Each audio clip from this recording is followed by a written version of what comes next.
La mort rouge avait pendant longtemps dépeuplé la contrée. Jamais peste ne fut si fatale, si horrible. Son avatar, c'était le sang, la rougeur et la hideur du sang. C'étaient des douleurs aiguës, un vertige soudain et puis un suintement abondant par les pores et la dissolution de l'être. Des taches pourpres sur le corps, et spécialement sur le visage de la victime, la mettaient au banc de l'humanité et lui fermaient tout secours et toute sympathie. L'invasion, le progrès, le résultat de la maladie, tout cela était l'affaire d'une demi-heure. Mais le prince Prospero était heureux et intrépide et sagace. Quand ses domaines furent à moitié dépeuplés, il convoqua 1 millier d'amis vigoureux et allègres de cœur, choisis parmi les chevaliers et les dames de sa cour, et se fit avec eux une retraite profonde dans une de ses abbayes fortifiées. C'était un vaste et magnifique bâtiment, une création du prince, d'un goût excentrique et cependant grandiose. Un mur épais et haut lui faisait une ceinture. Ce mur avait des portes de fer. Les courtisans, une fois entrés, se servirent de fourneaux et de solides marteaux pour souder les verrous. Ils résolurent de se barricader contre les impulsions soudaines du désespoir extérieur et de fermer toute issue aux frénésies du dedans. L'abbaye fut largement approvisionnée. Grâce à ces précautions, les courtisans pouvaient jeter le défi à la contagion. Le monde extérieur s'arrangerait comme il pourrait. En attendant, c'était folie de s'affliger ou de penser. Le prince avait pourvu à tous les moyens de plaisir.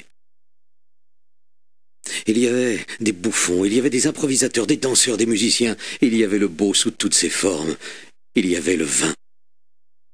En dedans, il y avait toutes ces belles choses et la sécurité.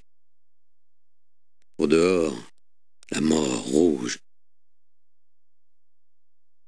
Ce fut vers la fin du 5e ou 6e mois de sa retraite, et pendant que le fléau sévissait au dehors avec le plus de rage, que le prince Prospero gratifia ses 1000 amis d'un bal masqué de la plus insolite magnificence. Tableau voluptueux que cette mascarade. Mais d'abord, laissez-moi vous décrire les salles où elle a eu lieu. Il y en avait 7. Une enfilade impériale.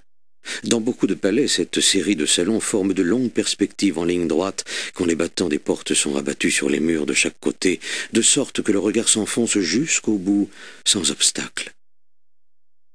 Ici, le cas était fort différent, comme on pouvait s'y attendre de la part du duc et de son goût très vif pour le bizarre. Les salles étaient si irrégulièrement disposées que l'œil n'en pouvait guère embrasser plus d'une à la fois. Au bout d'un espace de 20 à 30 yards, il y avait un brusque détour, et à chaque coude un nouvel aspect. À droite et à gauche, au milieu de chaque mur, une haute et étroite fenêtre gothique donnait sur un corridor fermé qui suivait les sinuosités de l'appartement. Chaque fenêtre était faite de verre colorié en harmonie avec le ton dominant dans les décorations de la salle sur laquelle elle s'ouvrait. Celle qui occupait l'extrémité orientale, par exemple, était tendue de bleu, et les fenêtres étaient d'un bleu profond. La seconde pièce était ornée et tendue de pourpre, et les carreaux étaient pourpres. La troisième entièrement verte, et vertes les fenêtres. La quatrième décorée d'orange était éclairée par une fenêtre orangée, la 5e, blanche, la 6e, violette.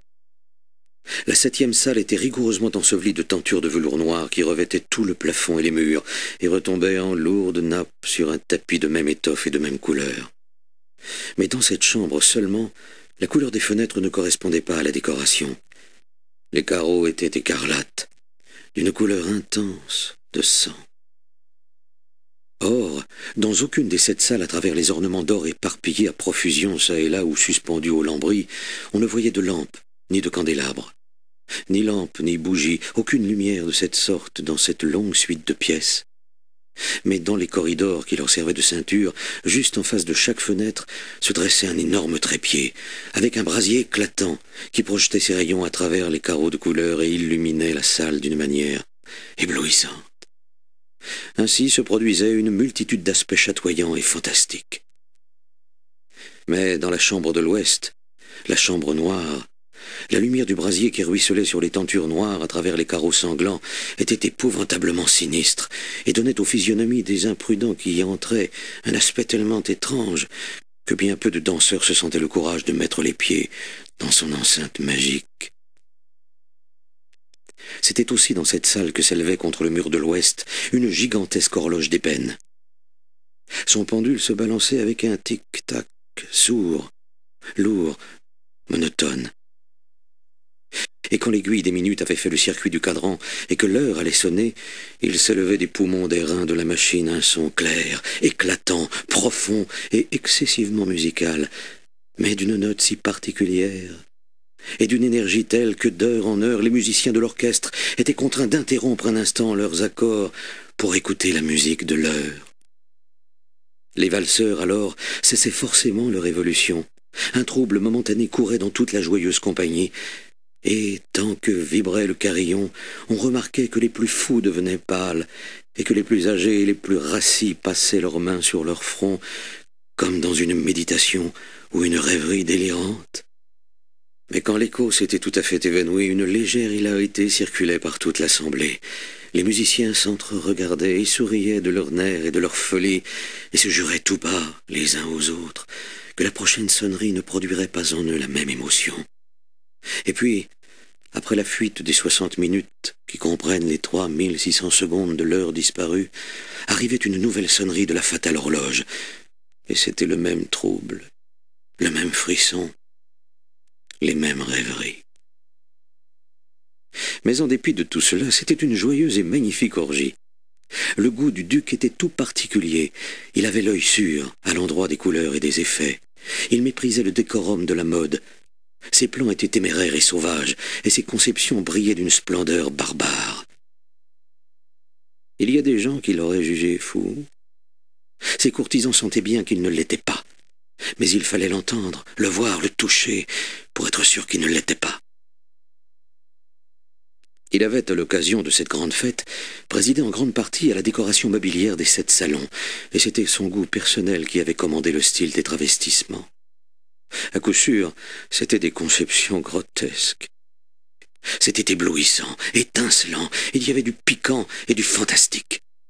Beaucoup de ce qu'on a vu dans Hernani. Il y avait des figures vraiment arabesques, absurdement équipées, incongrument bâties, des fantaisies monstrueuses comme la folie. Il y avait du beau, du licencieux, du bizarre en quantité, tant soit peu de terrible et du dégoûtant à foison. Bref, c'était comme une multitude de rêves qui se pavanaient çà et là dans les 7 salons. Et ces rêves se contorsionnaient en tous sens, prenant la couleur des chambres.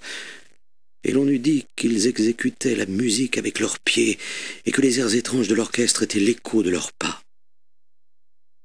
Et de temps en temps, on entend sonner l'horloge d'ébène de la salle de velours. Et alors, pour un moment, tout s'arrête, tout se tait, excepté la voix de l'horloge. Les rêves sont glacés, paralysés dans leur posture. Mais les échos de la sonnerie s'évanouissent. Ils n'ont duré qu'un instant. Et à peine ont-ils fui qu'une hilarité légère et mal contenue circule partout. Et la musique s'enfle de nouveau, et les rêves revivent, et ils se tordent çà et là plus joyeusement que jamais, reflétant la couleur des fenêtres à travers lesquelles ruisselle le rayonnement des trépieds. Mais dans la chambre qui est là-bas, tout à l'ouest, aucun masque n'ose maintenant s'aventurer, car la nuit avance, et une lumière plus rouge afflue à travers les carreaux couleur de sang, et la noirceur des draperies funèbres est effrayante. Et à l'étourdi qui met le pied sur le tapis funèbre, l'horloge d'ébène envoie un carillon plus sourd, plus solennellement énergique que celui qui frappe les oreilles des masques tourbillonnant dans l'insouciance lointaine des autres salles. Quant à ces pièces-là, elles fourmillaient de monde, et le cœur de la vie y battait fiévreusement, et la fête tourbillonnait toujours lorsque s'éleva enfin le son de minuit de l'horloge. Alors, comme je l'ai dit, la musique s'arrêta. Le tournoiement des valseurs fut suspendu. Il se fit partout, comme naguère, une anxieuse immobilité. Mais le timbre de l'horloge avait cette fois 12 coups à sonner.